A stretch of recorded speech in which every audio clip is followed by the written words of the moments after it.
সে সাধু হতে পারে না। আর যে সাধু সে হিংসা করতে পারে না।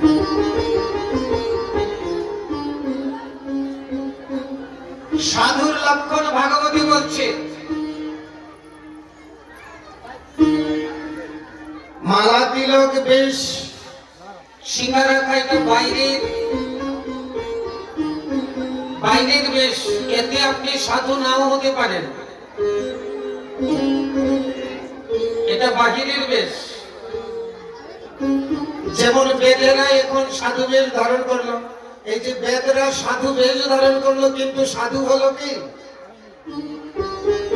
হিংসা করার জন্য বেশ ধারণ করেছে, তাতে কি সাধু হলো? তবে এটা বাহিরের বেশ, এটা বাহিরে, কিন্তু আভ্যন্তরিক কথাগুলো কোন আছে? শ্রীমদ্ ভাগবতে বলছে, দেবহূতি মাতা কপিল ভগবানকে বলছে, সাধুকে কি করে চিনব? প্রথমেই বলছে তিতিক্ষাবহ, ধৈর্য। যার যত ধৈর্য সে তত বড় সাধু।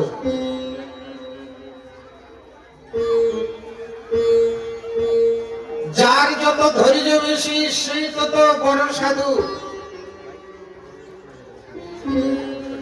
ধৈর্য গুণ যার নাই সে সাধু হতে পারে না। তাই সাধু হতে হলে ধৈর্য ধরতে হবে। এই দেখুন, প্রহ্লাদ মহারাজকে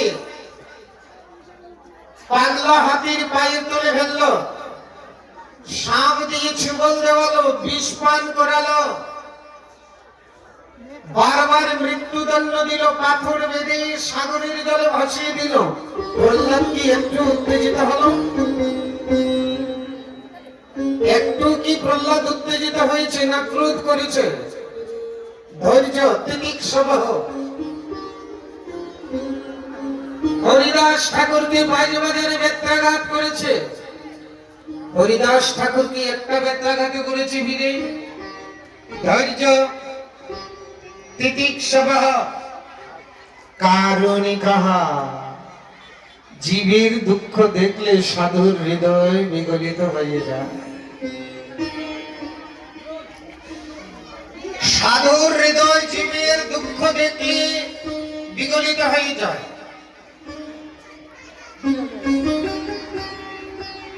যদি পশু হত্যা হয়, জীব হত্যা হয়, সেখানে জীবের দুঃখ হয় না? জীবের দুঃখ হয় না? সেই দুঃখ যদি কোনো সাধু না বোঝে, সে কিসের সাধু? সে কিসের সাধু?